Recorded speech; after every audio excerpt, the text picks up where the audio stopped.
Bayangkan, kamu adalah ratu yang sedang mengandung, bahagia menanti kelahiran anak pertama. Tapi tanpa kau tahu, kakak tirimu merencanakan kehancuranmu demi tahta yang ia dambakan.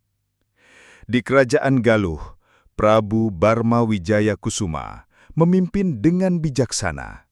Ia memiliki 2 istri, Dewi Naganingrum yang sedang hamil dan Dewi Pangrenyep yang selalu haus kekuasaan.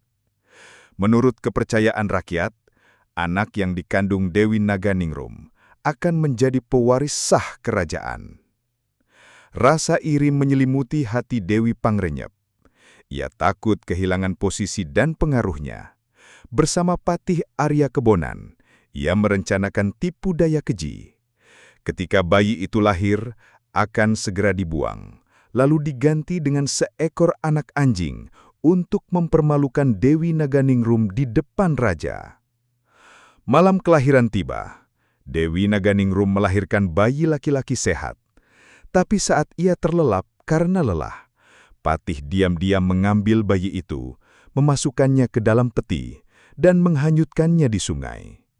Seekor anak anjing kecil dibungkus kain dan diserahkan kepada raja. Prabu Barma terkejut dan murka. Ia menganggap Dewi Naganingrum telah mempermalukan keluarga kerajaan. Tanpa mendengar pembelaan, ia memutuskan untuk mengasingkannya ke hutan. Dewi Pangrenyep tersenyum puas, yakin rencananya berjalan sempurna. Tapi, kemana arus sungai membawa bayi itu? Dan siapa yang akan menjadi penyelamatnya? Rahasia besar ini akan segera terungkap. Di tepian sungai, seorang nelayan tua bernama Ki Balangantrang menemukan sebuah peti kayu terapung. Saat dibuka, ia terkejut melihat seorang bayi mungil terbaring di dalamnya, dibalut kain halus kerajaan. Ia dan istrinya, Nyi Balangantrang, memutuskan untuk merawat bayi itu. Mereka memberinya nama Ciung Wanara, karena tanda lahir di lengannya mirip sayap burung ciung. Meski hidup sederhana, pasangan itu membesarkan Ciung dengan penuh kasih sayang, mengajarinya sopan santun, keberanian, dan ketangkasan. Seiring bertambahnya usia, Ciung menunjukkan kecerdasan dan kekuatan yang luar biasa. Ia mampu memanjat pohon tertinggi, berenang melawan arus sungai, dan mengalahkan teman-temannya dalam lomba ketangkasan. Namun ia juga dikenal rendah hati dan tidak pernah menyombongkan diri. Suatu malam, Ki Balangantrang bercerita bahwa ia bukanlah anak kandung mereka, melainkan anak yang ditemukan di sungai.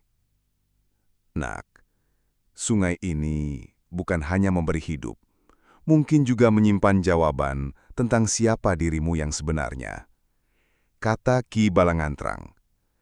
Kata-kata itu terus terngiang di kepala Ciung.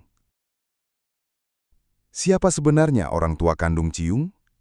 Dan apa yang menunggu jika ia mencari asal-usulnya? Perjalanan menuju kebenaran akan segera dimulai. Ciung semakin dewasa. Kabar tentang ketangkasannya tersebar hingga ke pasar dan desa-desa. Ia sering memenangkan perlombaan memanah, gulat, dan beradu ketangkasan. Bahkan pernah mengalahkan seorang prajurit kerajaan dalam adu kekuatan. Keberanian dan kecerdasannya membuat banyak orang kagum. Beberapa pedagang mulai membicarakan kemiripannya dengan keluarga kerajaan. Walau awalnya tak peduli, Ciung mulai penasaran ketika mendengar desas-desus bahwa ia mirip dengan Ratu Naganingrum yang dulu diasingkan. Hasrat untuk mengetahui kebenaran mendorongnya untuk berangkat ke pusat kerajaan. Dengan restu Ki dan Nyi Balangantrang, ia berangkat menempuh perjalanan panjang. Dalam perjalanannya, Ciung membantu orang-orang yang kesusahan, mulai dari menolong pedagang yang dirampok, hingga menyelamatkan anak-anak yang tersesat di hutan. Setiap kebaikan yang ia lakukan, namanya semakin dikenal. Tak disadari, berita tentang pemuda gagah bernama Ciung Wanara pun mulai terdengar hingga ke telinga Prabu Barma dan Dewi Pangrenyep. Bagaimana jika perjalanan ini justru mempertemukannya dengan musuh yang ingin menghancurkannya? Pertemuan tak terduga akan mengubah segalanya. Kadang, takdir mempertemukan kita dengan orang-orang yang akan menentukan jalan hidup kita. Entah itu sahabat atau musuh yang selama ini bersembunyi. Setibanya di ibu kota, Ciung Wanara tertarik untuk mengikuti lomba ketangkasan yang diadakan kerajaan. Di hadapan ratusan penonton, ia memanah tepat sasaran berkali-kali, bahkan mengalahkan para prajurit elit. Kemampuannya membuat para pejabat istana terkesan, dan Ciung diundang menghadap raja.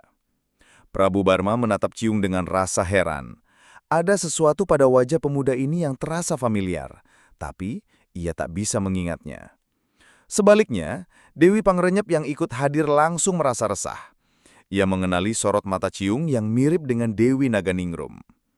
Tanpa membuang waktu, Dewi Pangrenyep memerintahkan Patih Arya Kebonan untuk menguji Ciung dengan misi berbahaya, menangkap seekor kuda liar di hutan yang selama ini tak pernah bisa dijinakan. Maksud tersembunyinya jelas, memastikan Ciung tak pernah kembali hidup-hidup. Namun, Ciung justru berhasil. Dengan kecerdikan, ia memikat kuda itu, menjadikannya jinak tanpa kekerasan. Keberhasilannya membuat rakyat bersorak, dan nama Ciung semakin harum. Kecurigaan mulai tumbuh di hati rakyat, bahwa pemuda ini mungkin memiliki hubungan darah dengan keluarga kerajaan. Dewi Pangrenyep mulai merasa waktunya untuk menyingkirkan Ciung benar-benar semakin sempit. Bagaimana reaksi Dewi Pangrenyep saat kebenaran mulai mendekat? Apakah ia akan menyerah, atau justru menyiapkan rencana yang lebih licik? Di tengah malam, seorang pelayan tua yang dulu mengabdi kepada Dewi Naganingrum diam-diam menemui Ciung. Dengan suara bergetar, ia menceritakan kisah kelahiran Ciung, bagaimana ia dibuang ke sungai, dan bagaimana ibunya diasingkan. Mendengar itu, darah Ciung mendidih.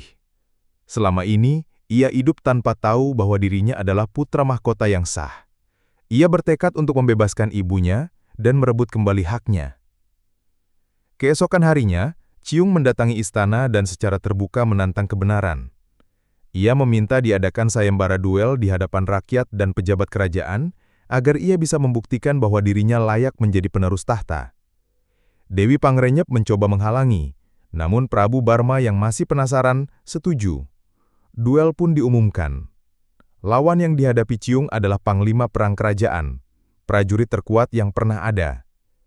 Hari itu, halaman istana dipenuhi rakyat. Dengan ketangkasan dan strategi, Ciung berhasil mengalahkan panglima perang. Tepuk tangan menggema, dan rakyat mulai meneriakan namanya. Tekanan kepada Prabu Barma semakin besar untuk mengungkap kebenaran tentang Ciung. Pertarungan telah dimenangkan, tapi perebutan tahta belum selesai. Apa yang akan terjadi ketika kebenaran diungkap di hadapan semua orang? Kebenaran bisa disembunyikan, tapi tidak selamanya. Saat tiba waktunya, ia akan menghancurkan semua kebohongan yang menghalanginya.